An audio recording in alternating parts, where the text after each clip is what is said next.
He rejected her for her sister at the altar. Then the mate bond revealed he chose the wrong bride, a true real-life story. Zara had ironed that dress 3 times. Not her dress. She kept reminding herself of that. Not her wedding. Not her flowers, not her centerpieces, not the ivory ribbon she had personally tied around 200 chairbacks at 6 in the morning, because the venue coordinator had called in sick and nobody else was going to do it. She kept reminding herself, and it kept not helping.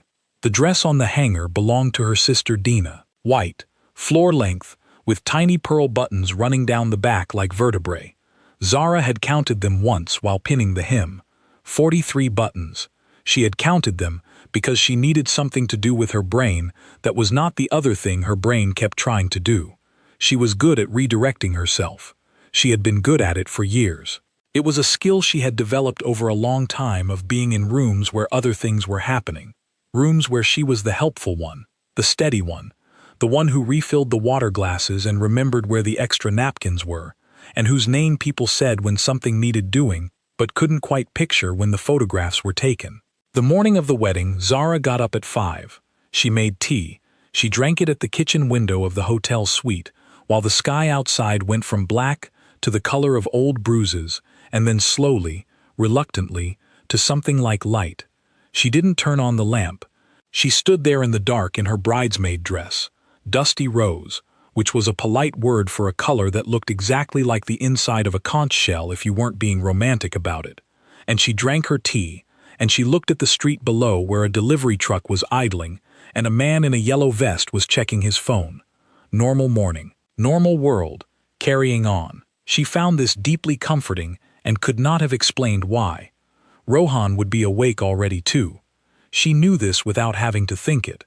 He was the kind of man who never really slept, not fully, who lay in the dark doing calculations, rearranging tomorrow in his head, mentally preparing for things that hadn't happened yet.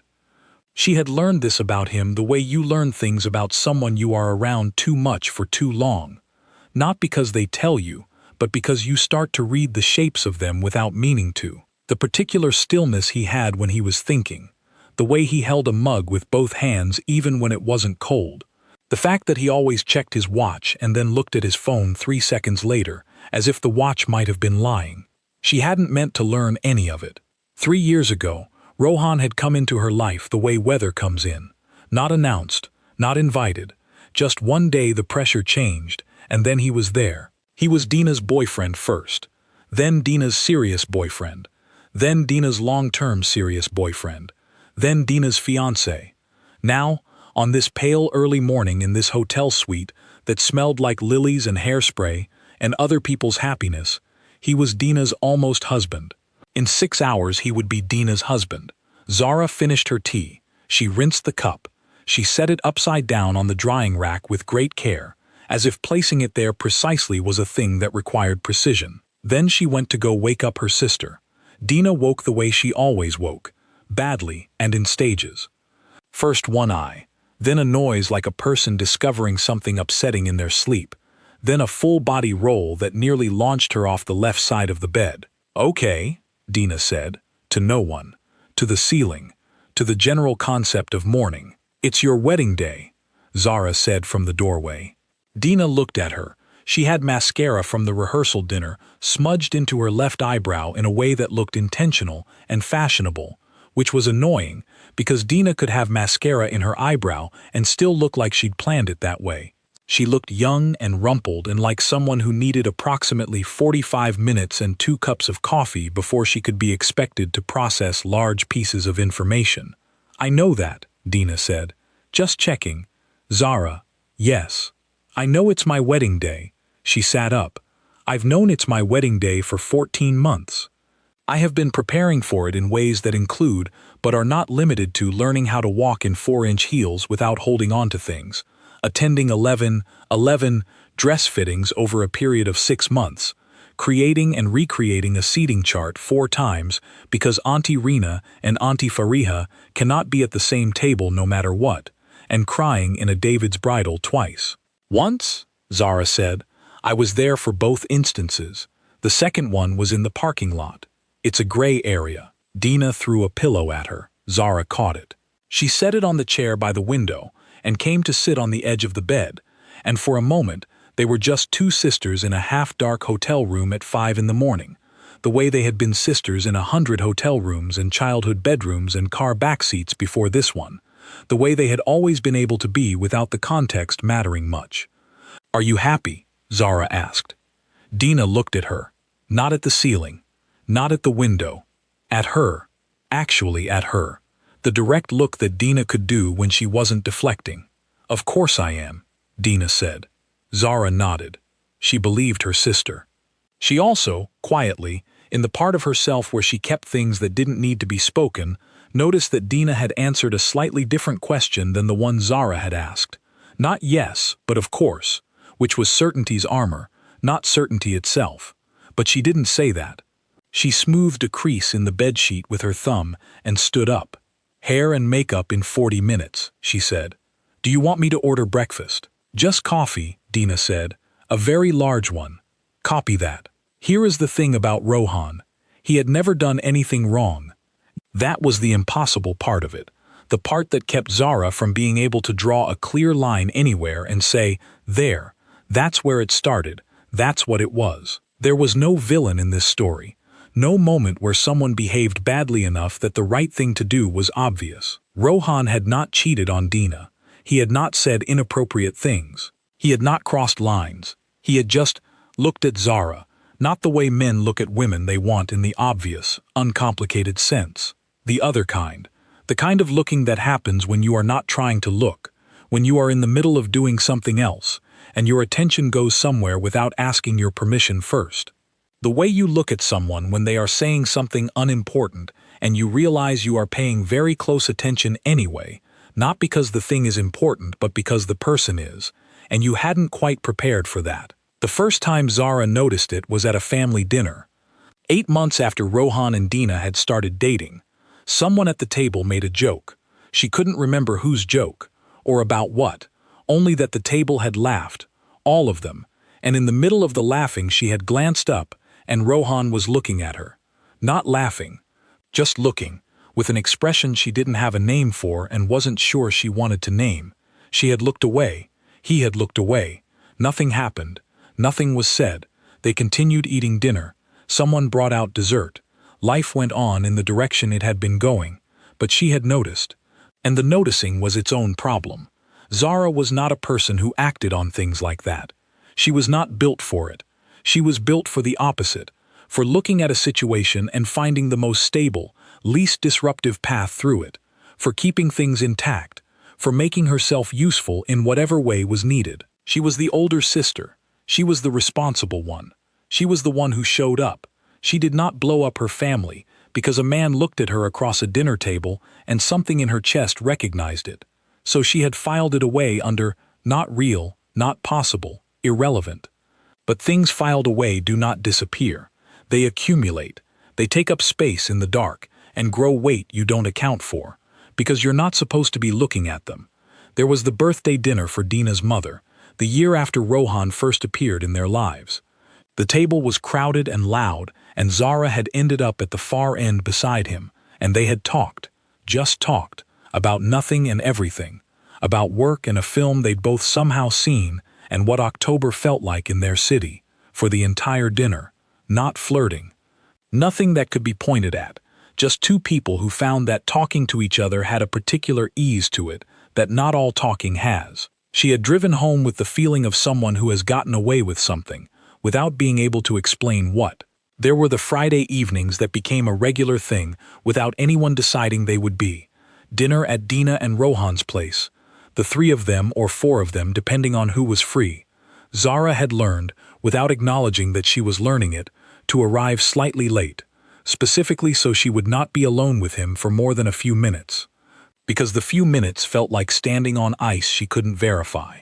There was the 2-week period when Dina was at a work conference in another city. Zara had not gone to the apartment. She had texted Rohan once about something logistical, and he had replied, and then added, "Hope you're doing okay." Nothing else. She had looked at that for longer than was reasonable. Then she had put her phone down and gone to make tea. And there was the day their father had been in the hospital for a procedure that turned out to be fine, but had not looked fine from the outside. The family had spent 6 hours in a waiting room that smelled like antiseptic and fluorescent lighting. Dina had cried. Their mother had gone stoic in the way that made everyone around her feel quietly worse. Zara had done the thing she always did. Organized, practical, useful. The one who found the nurse and got the coffee and kept things moving. And at some point in the middle of all that, she had gone outside for air, stood in the parking lot with her arms crossed against the cold, and Rohan had come out 2 minutes later and stood beside her and said nothing. Just stood there, present, not fixing, not suggesting, just there. And after a while she had said, "I'm scared." Just those 2 words. And he had said, "I know." And they had stood there until she was ready to go back in. That was the moment she had filed most carefully, most thoroughly, in the furthest back drawer. That was the one she had never thought about. Not once, not at all. She had filed it away and then kept filing things in the same drawer. The way he laughed at things she said, not politely, the real way. The way he remembered things she mentioned in passing, small things, and brought them up months later. The evening at a work party of Dina's where they had ended up side by side at the edge of the room, both not quite fitting in the same direction, and they had talked for an hour about a documentary neither of them had planned to watch, and both had ended up staying up for. The time she had been sick, and Dina had been traveling, and Rohan had dropped soup at her door, and she had almost not answered, and she had answered, and he had stood in her doorway with soup in his hands, looking like someone who was making a choice to be somewhere, and she had said thank you, and he had said of course, and neither of them had moved for an extra second that was 1 second too long. She had shut the door, she had eaten the soup, she had never mentioned it. She helped Dina choose the engagement ring, she hosted one of the bridal showers. She drove 40 minutes to pick up the wedding favors from the printer when they came in wrong, and then waited an hour in a fluorescent-lit lobby while someone fixed them, and she was pleasant about it the entire time, and she drove back, and she handed them to Dina, and Dina said, "You are a lifesaver," and Zara said, "Of course," and that was true. That was who she was. She would always be the lifesaver, because being needed was the one way she knew how to stay in rooms she was no longer sure she deserved to be in. When Dina asked her to be maid of honor, Zara had said yes before Dina finished the sentence. Dina had laughed and said, "I hadn't even finished asking." Zara had laughed too. The hair and makeup team arrived at 7:30. 4 of them, which Zara suspected was 2 more than strictly necessary, but she said nothing, and ordered extra pastries and poured coffee and arranged the room so that Dina had the chair with the best light. That was the kind of thing she did. The small spatial arrangements that made things work better, the adjustments nobody noticed because they happened before anyone arrived. Watching Dina get beautiful was not painful. This surprised her. She had expected it to be. She had spent 3 days braced for some particular flavor of grief that would arrive when she saw her sister's face transformed into wedding day beautiful, when she watched Rohan's future wife be assembled before her eyes. Instead, what came was something softer and stranger. Love, simple love, the kind that had nothing to do with anything complicated. Dina, sitting very still while someone worked on her eyes, catching Zara's gaze in the mirror and making a face that said without any words, "Is this too much? Am I too much? Is any of this too much?" Zara gave a thumbs up. Dina pointed at the mirror with an expression that said, "I trusted you specifically, and you have failed me as a sister and a person." "The blush looks good," Zara said. "It looks like I've been slapped by someone who means well." "It looks bridal," Zara said, "which is the point. I look like a doll someone assembled in a factory that had very strong opinions about pinkness." "You look like a bride," Zara said firmly, "and I need you to stop moving your face." Dina laughed. Real laugh, the real one, head back, mouth wide, the one she had been doing since she was 7 years old and couldn't be contained in a polite expression. The makeup woman sighed and reached for the blotting paper. Zara walked to the window and looked out at the morning and allowed herself 45 seconds of something she didn't name. Then she went to check on the flowers. The chapel was white inside. White walls, white draping, white chairs arranged in neat rows like teeth, white flowers in tall arrangements at the end of each pew. Someone had woven eucalyptus between the roses, which gave the whole room a scent that was either very fresh or slightly funerary, and Zara had been unable to decide which since she'd first walked in that morning. She stood at the altar with her 7 dusty roses and looked out at 200 people settling into their seats. She knew most of them. She had helped write the seating chart after all. She had put Auntie Rena on the left side and Auntie Fariha on the right, separated by an aisle and careful geography. The room filled up. The light through the windows went from pale to full. Someone's child cried briefly and was removed. The string quartet played something slow and elegant that Zara recognized as a piece Dina had liked, had chosen herself, had hummed while Zara helped her seal the invitation envelopes. Zara looked at the eucalyptus. Funerary, she was increasingly certain. The side door opened. Rohan came in with his best man, who was taller and moved slightly louder, but it was Rohan that Zara did not look at. She looked at the window behind the altar. She looked at a spot above the congregation's heads. She looked at everything that was not him until he had taken his place, and then she looked at her flowers, and she counted the roses, and there were 7, and she kept her face in the arrangement she had practiced, which was peaceful, present, appropriate. In her peripheral vision, charcoal gray suit, hands clasped in front of him, shoulders back. He was not looking at her. The music changed. The back doors opened. Dina was there, on their father's arm, in 43 buttons and a veil, and the shoes she had spent 14 months learning to walk in, and she was beautiful in the specific way that belongs to people who are finally in the thing they have been moving toward, lit from the inside, absolutely present, unavoidable. The room did the thing rooms do, the soft collective breath, the leaning forward, the shared recognition of something worth witnessing. Zara watched Rohan's face. He was smiling. The right smile, wide, real, the smile of a man watching someone he loved walk toward him. She had seen that smile before, on other occasions, aimed at Dina, and she had always looked away from it quickly, but now she watched it because she was standing at the altar and it was her job to be present. And then, the smile didn't disappear, didn't drop, it shifted, like a note-changing key, subtle enough that you might miss it if you weren't paying attention. Something moving behind his eyes. His gaze tracked Dina's approach, stayed on Dina, did all the right things. He shook her father's hand. He took Dina's hands in his, and he was gentle and attentive and present. His eyes moved. Just for a second. Less than that. A flicker, left of Dina's face, to Zara's face, and then away again so fast it might not have happened. Zara looked at the eucalyptus. The officiant began. 7 minutes. They were 7 minutes into the ceremony when Rohan stopped. Not a dramatic stop, not a sound. He simply paused in the middle of repeating a phrase back to the officiant, and the pause went on 1 beat too long, and then 2, and then Dina's hands tensed in his, and the officiant looked up from the paper, and the congregation went very still, the way congregations do when they sense that something is not part of the plan. "I'm sorry," Rohan said. Low voice. Even voice. The voice of someone who has just made a decision. Dina's face went still.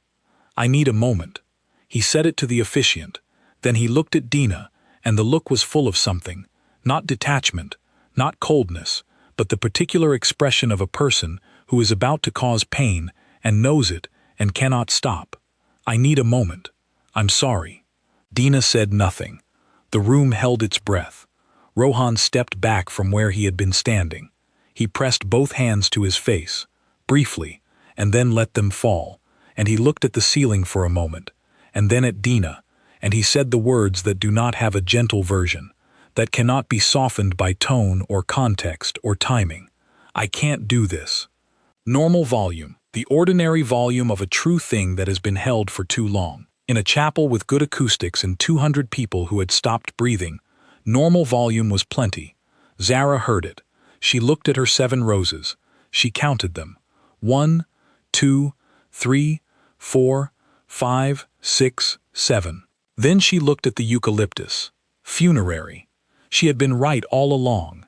Her hands were completely steady. The steadiness scared her.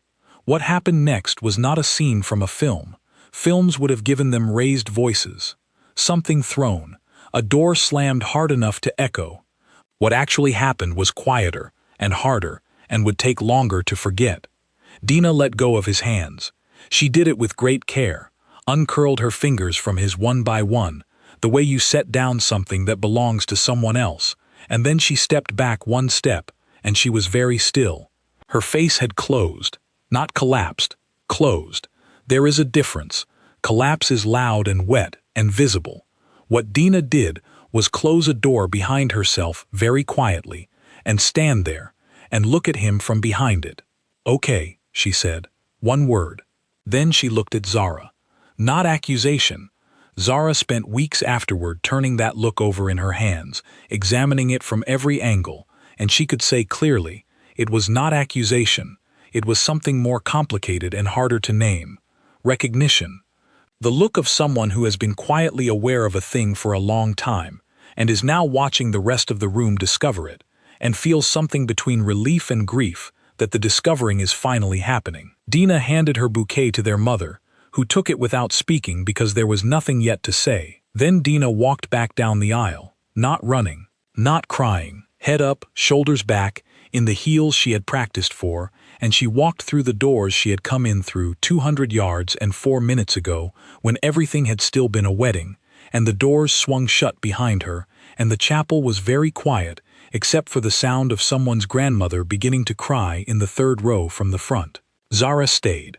For what felt like a long time but was probably 15 seconds, she stood at the altar with her flowers, and nobody moved, and nobody spoke. She stayed because she was good at staying where she was put, until someone needed her somewhere else, and right now nobody had told her where she was needed. Rohan had not moved. His best man had appeared beside him with a hand on his shoulder, which was the right thing to do, and which Zara appreciated. The officiant had stepped back with the expression of a person in a profession where you believe you have prepared for everything, and then one day the universe identifies a scenario that was not in the training materials. The congregation began to stir. Whispers, chairs, someone's phone. Zara looked at the door, then she followed her sister. She found Dina in the hall outside the chapel on a bench that had been placed there for guests who needed to rest, arms crossed, veil pushed back from her face, eyes completely dry. "Hey," Zara said. "Hey," Dina said. Zara sat down beside her. The bench was narrow, and they were shoulder to shoulder, the way they had been in 100 other narrow spaces before this one, and outside the chapel, the sound of 200 people not knowing what to do with themselves rose and fell like distant water. "I'm not going back in," Dina said. "Okay, I mean it. I am not going back in there." She said it again, the way you say something when the person across from you hasn't disagreed, but you're arguing with an imaginary version of them who has. "I am not doing a public conversation about this. I am not sitting through a, let's take a breath and figure it out in front of Auntie Rena and the Mayras. I am not." She stopped, drew breath, started again. "I need to not be at this venue for the foreseeable future. That is the only sentence I am certain of right now." "Okay," Zara said. "Where do you want to go?" Dina looked at her. Something in her face shifted, not softened, more like a second layer came through. "I want to go to a diner," she said, "and eat eggs, a very large amount of eggs, and I want you to come." Zara thought about the 200 people in the chapel, the food in silver trays in the reception hall that was 15 minutes away, the DJ who had been setting up since 9, the seating chart she had made on a Tuesday night when she should have been sleeping. "Yes," she said. "In my dress," Dina said. "Obviously. I'm keeping the heels on." "Absolutely." The diner was called Sunrise, and it was the kind of place that existed without irony, that had been there since before either of them was born and would be there after, that had the same coffee and the same laminated menus and the same slightly too bright lighting that made everyone look like they were being interviewed.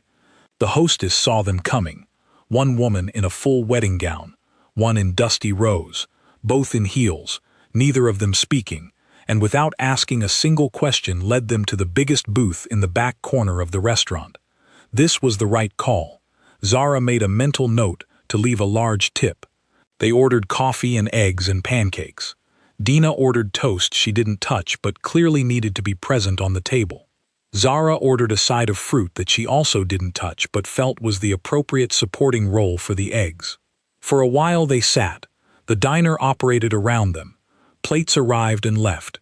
The couple in the next booth was talking about their daughter's soccer tournament with the specific intensity of people who had no idea that something dramatic was happening 3 feet away from them. It was deeply, almost aggressively normal, and Zara found this helpful. "I knew something was wrong," Dina said. Zara looked at the table. "Not just today. Not specifically this moment." Dina turned her coffee cup in her hands, warming them, not drinking. "For a while. For a longer while than I wanted to admit." She looked at her toast. "I kept telling myself it was just fear. Pre-wedding nerves. Everyone gets those.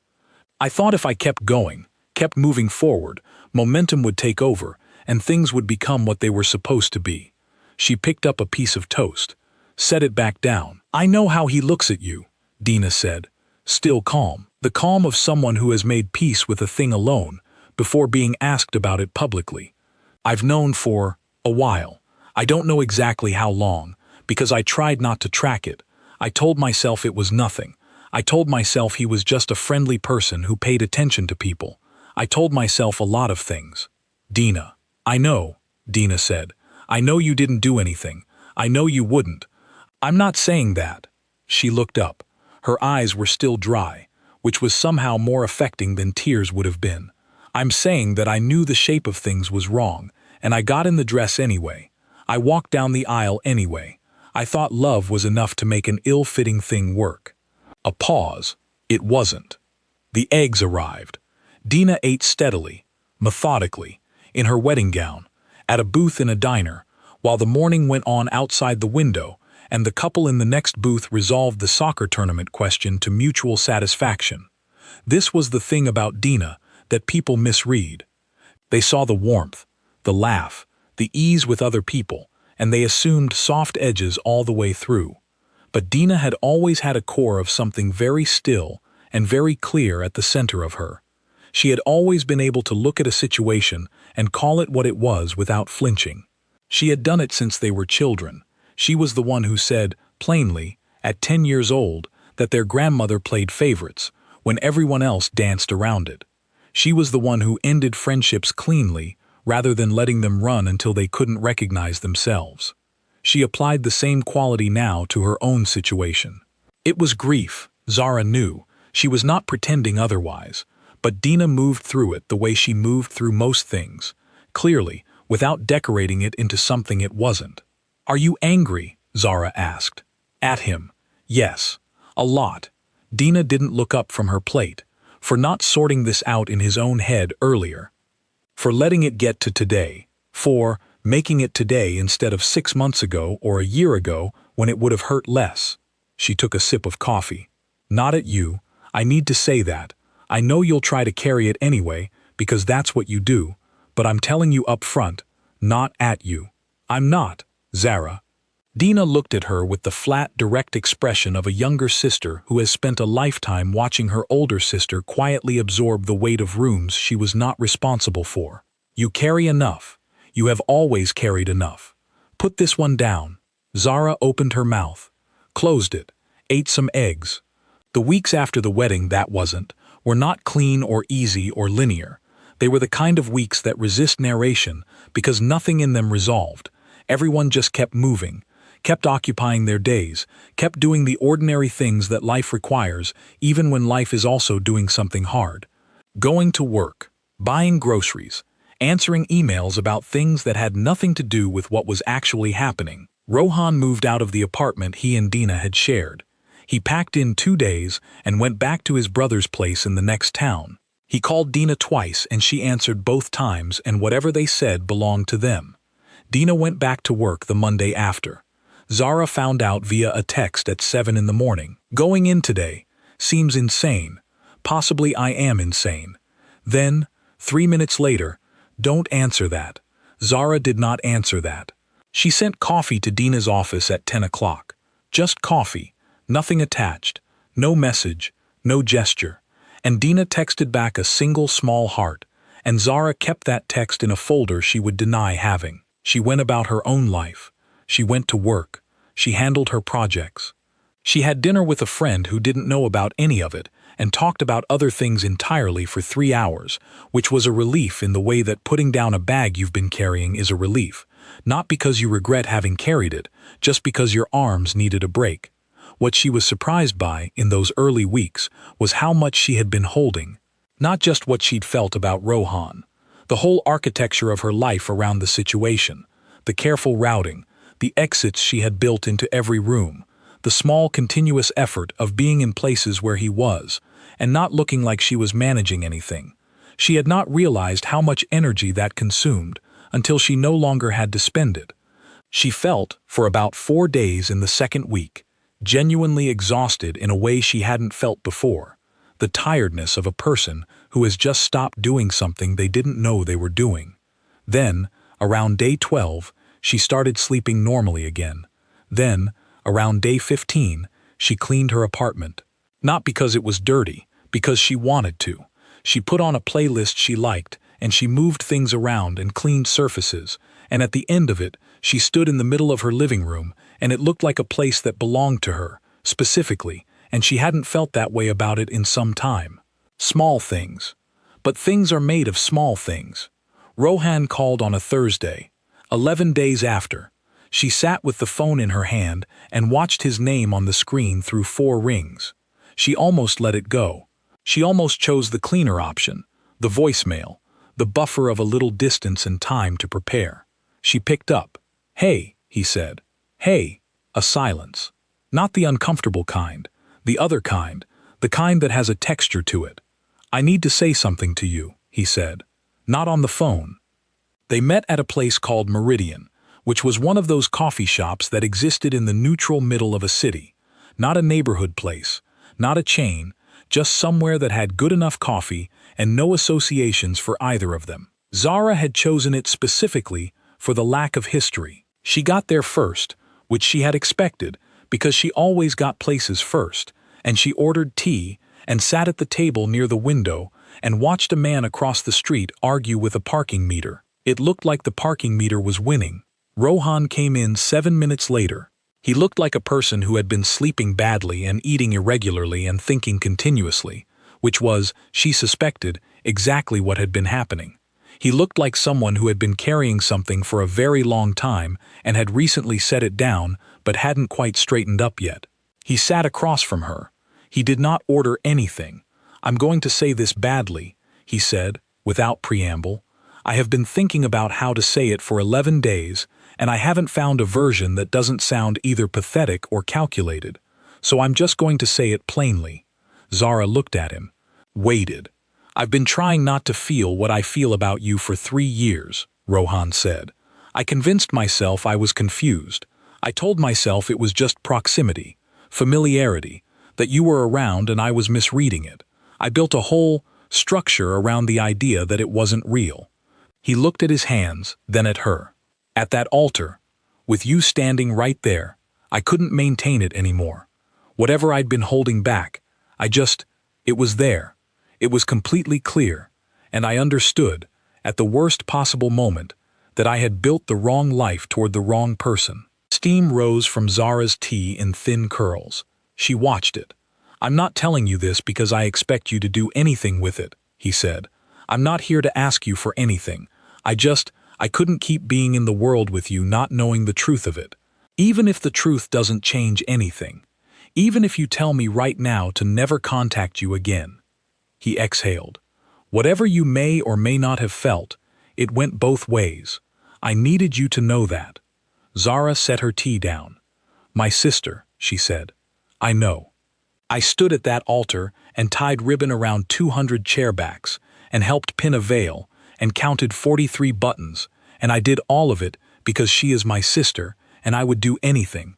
She stopped, pressed her lips together, started again. "I spent 3 years making myself smaller, being useful, clearing tables, making myself the least complicated version of myself so that nothing I felt ever touched anything that mattered to the people I love." She looked at him. And now the shape of things has changed, and she's in pain, and you're here, and I'm—" She stopped again. Exhaled. "I need time." "Okay," he said. "I'm not saying no. I'm not saying yes. I'm saying I need time, and I need my sister to be okay, and I need to stop feeling guilty for things I didn't do before I can think about anything else." "You have nothing to feel guilty for," he said. "I know that in my head." She touched her temple. "It hasn't made it to the rest of me yet." "I'll wait," he said. "Don't do it like it's a romantic gesture," she said. "Do it because you understand this is complicated, and there's no shortcut through it." He nodded. "Okay. Good." She picked up her tea. "Now sit here with me for a few minutes, and let's not talk about any of this." He sat. They didn't. 2 weeks later, Zara told Dina. They were at Dina's kitchen table, and Zara had both hands around a mug of tea that had gone cold, and she said it simply. "He called me. We talked. I need you to know that before anything else goes forward." Dina listened without interrupting. She sat across the table and listened to all of it, and when Zara finished, there was a silence that stretched long enough that Zara had to stop herself from filling it. "Are you in love with him?" Dina asked. 3 years. 3 years of not saying, not thinking, not letting it be real, all the folded-away things in all the small drawers. "Yes," Zara said. Dina looked at the window for a moment. "I think I always knew," she said. "On the level you keep very quiet.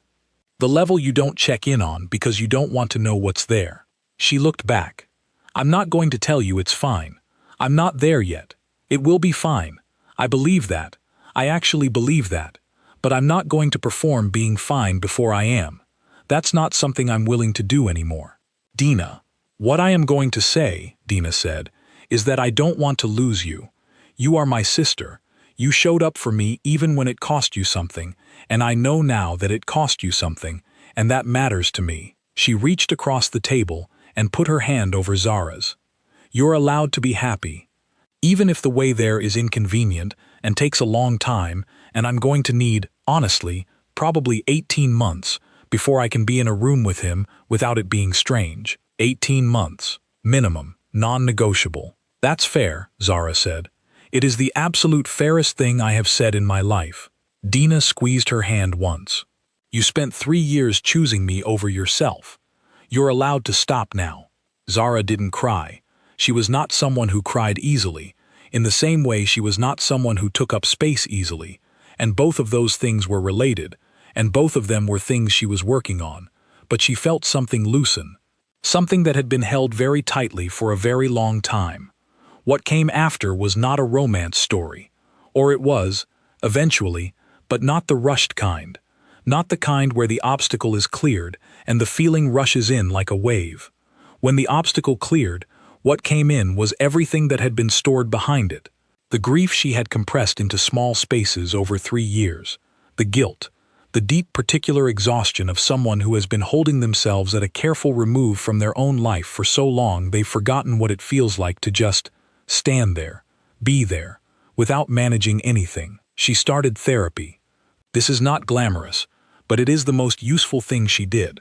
She sat across from a woman who had a spider plant on the windowsill that she watered while Zara talked, and Zara talked about smallness, about being useful instead of present, about the habit of making herself necessary before she allowed herself to be real. She talked for weeks before she said Rohan's name in that room, and when she finally did, the therapist didn't write anything down, just looked at her. "What do you actually want?" the therapist asked. "I want to stop feeling like the wanting is the problem," Zara said. That was the session that changed something. She went back the following Tuesday and the one after that. She talked about her parents, which she had expected would feel like a detour but turned out to be the main road. Her mother, who loved her children by doing for them, who had raised Zara to believe that love was a verb, and the verb was always giving, always clearing, always making room. Her father, who had never said anything unkind in his life, and who had also never once asked Zara what she wanted, specifically, out of her specific life. Not because he didn't care, because in the family's grammar, Zara's wanting had never been the subject of the sentence. She had always been the predicate. She was learning to be the subject. It was slower than she expected, and more uncomfortable than she expected, and sometimes, on the drive home from therapy, she sat in traffic and felt things she didn't have names for yet, and that was okay. The therapist had told her that not having names for things was part of the process. The names came after you felt them, not before. You didn't need to name a thing to let it move through you. Rohan was not waiting passively. He was doing his own uncomfortable work, conversations he'd avoided, accountability he'd been building up debt on, sitting with the reality of what his hesitation had cost people he genuinely cared about. He understood that real feelings don't excuse the damage caused by not addressing them honestly. He sat with that. He didn't rush toward resolution. He texted Zara occasionally. Small, low-pressure things. A coffee shop she might like. A note that a documentary she'd mentioned once was available to stream now. Things that said I'm still here without asking her to do anything about it. She replied to some of them, not all. Progress in irregular shapes. What Zara noticed, slowly, was that Dina was okay. Not immediately, not in a straight line.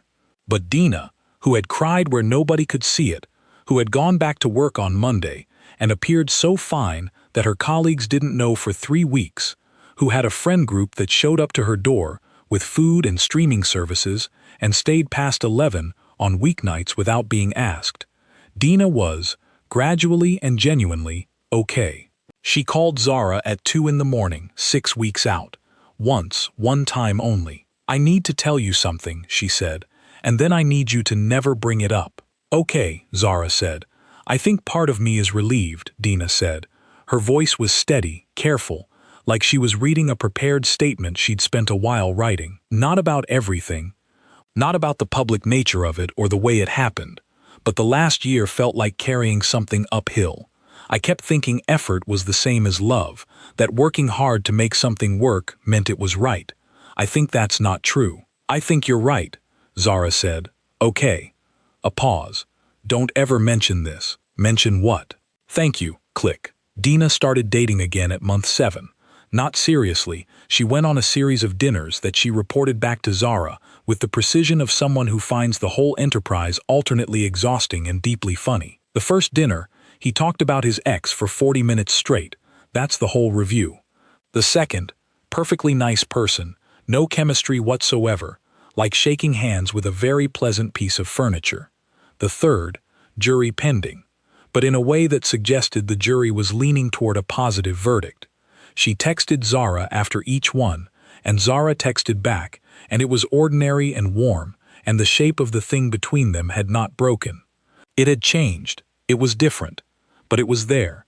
6 months after the wedding that didn't happen, Zara called Rohan, not because she had decided anything, not because a timer had expired, or a therapist had prescribed it, or the calendar had hit a date that meant something. She called him at 8 on a Wednesday evening because she was standing in her kitchen eating crackers out of the box for dinner, because she hadn't bought real food again, and she wanted to hear his voice. And for the first time in her life, she decided that wanting something was sufficient reason to do it. He picked up on the second ring. Hey, she said. Hey. The shaped silence again, the comfortable kind. I'm eating crackers for dinner, she said. Plain ones. The boring kind. Zara. I know. I keep not buying actual food. A pause. How are you? Better, he said. Still working through things. But better. Then, you? Same. She leaned against the counter. I don't know what this is. I want to say that up front. I called because I wanted to, and that's the full extent of my planning. That's enough, he said. It might not become more than that for a while. Okay. And Dina, I know. I'm not in a rush. I'm not pushing. I understand where we are. She looked out the window. Orange evening light. Someone's window open across the street. Music from a speaker. Indistinct. Can we just talk, she said. For now. Just talk. Yes, he said. So they talked. An hour and a half. About his brother's apartment renovation that had already gone 3 weeks over schedule. About her work project. About a book she'd been reading in small pieces. About the documentary they had both watched separately and had opinions about. Easy, ordinary conversation. The kind between people who know each other well enough to fill a room together without effort. When they hung up, she stood in her kitchen for a while. She wasn't planning, wasn't managing, wasn't arranging the furniture of the next few months in her head in advance. She was just standing in her kitchen in the evening. The next morning she went to the grocery store and she bought food. Not because it was the responsible thing, not because someone needed her kitchen stocked, because she wanted things, specific things she liked, things she chose for herself, and she walked through the market and put them in the basket one by one, and she drove home, and she made a real dinner, and she ate it. It was the most ordinary thing. It was the most radical thing she had done in 3 years. The mate bond, that phrase, that weight, was not a supernatural thing. It was not fate or destiny, or any arrangement made by forces outside human choice. It was something older and simpler than that, the specific fit of one person against the space inside another person, a fit that exists before you decide to acknowledge it, that operates below the level of intention, that makes itself known in dinner tables and doorways and 7 minutes into a ceremony that stopped. What it revealed was not only that Rohan had felt it, it revealed what Zara had been doing with it. She had felt it too. She knew that now, could admit that now, in the way you can admit things once you have stopped being afraid of what the admitting will cost. And she had spent 3 years treating her own feeling like a problem to be managed rather than information to be received. She had compressed it, redirected it, turned it into energy for seating charts and ribbon tying and polite smiles at family dinners. She had made herself so useful that nobody, including herself, had to look at what she actually wanted. The bond chose wrong. That was his failure. The 3 years of not knowing her own choosing, that was hers. Not blame, not shame, information. The kind of information that, once you have it, you can't put back in the drawer. She was taking it out of the drawer. There is a particular kind of courage that gets no recognition because it doesn't look like courage from the outside. It looks like going to the grocery store. It looks like calling someone because you want to. It looks like sitting in your kitchen in the ordinary light of a Wednesday evening and simply being in the moment you're in, without preparing for the next one. It looks like allowing yourself to need something and saying so without dressing the need in the language of practicality or the costume of helpfulness. Zara had spent a long time believing that love was what you did for people. The showing up, the clearing of tables, the counting of buttons. She still believed that, but she was beginning to understand that it also had to go the other way, that you had to let yourself be shown up for too. That making yourself permanently, exhaustingly useful was not the same thing as being present. That presence required you to actually be there, not managing the room, not prearranging the exit, there with your hands empty and your wants admitted and nothing carefully held back. She was working on it. That was the most honest thing she could say. She was working on it. People ask, sometimes, what the right lesson is here. They want a moral, a warning, something to take home that tells them how to avoid the same shape of hurt, or how to recognize it when it starts, or what the signs are that you are standing at the wrong altar. Zara does not have a clean answer for them. What she has is this: love is not enough if it is pointed in the wrong direction. Commitment is not enough if it is built on a foundation. Somewhere under everything does not fit. And the person who suffers most in those situations is often not the one who makes the choice, but the one who saw it coming and made herself useful to everyone around the truth of it, rather than naming the truth out loud. She is not saying what anyone should do. Every situation is different. Every family, every set of people, every tangle of love and loyalty has its own specific weight that nobody outside it can fully assess. She is only saying what was true for her, that she had chosen, for 3 years, to be the woman in the room who made things work, rather than the woman who said what was real. And that choice had its own cost, even when it looked from the outside like generosity. Generosity that costs you everything you are is not generosity. It is disappearing, and you cannot love people well from that distance. That is what the bond revealed. Not just the wrong choice. The longer wrong choice, the one that had been happening quietly, without drama, for 3 years before anyone stopped the ceremony. There is no clean ending to tell you, because clean endings require that the story is over, and this one isn't. Zara and Rohan are not married. They are not anything that has a clean word yet. They have seen each other 3 times in the month since the coffee shop, and each time has been careful and honest and good.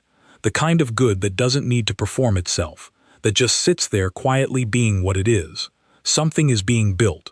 Slowly, with full knowledge of everything it cost to get here, with the understanding that slow is not the same as uncertain. Dina is fine. Actually fine, not the word you use as armor. She texted Zara last month a photo of herself at a rooftop bar, laughing with her head thrown back. The real laugh, the one she's had since she was 7. No caption, no context. Zara sent back, there she is. Dina sent back, there she is. The third dinner person turned out to be worth a fourth and a fifth, and Dina has not volunteered any more than that, which is its own kind of answer. What Zara has is this: a kitchen that has food in it, a grocery habit, a Tuesday appointment with a therapist and her spider plant, a sister who looked her in the face and said, "You are allowed to stop," a man across the city who texts about coffee shops and documentaries and does not push, who waited because he understood waiting was not optional, the slow and ongoing work of being present in her own life. The bond was not magic. It was 2 people who fit each other in a specific way that neither of them engineered, and 3 years of wrong timing, and a ceremony that stopped in the 7th minute, and eggs at a diner in a wedding dress, and 18 months minimum, and grocery shopping done for yourself, and a spider plant, and a text that says, "There she is." Ordinary, painful and ordinary and still going. That's the real story. It always is.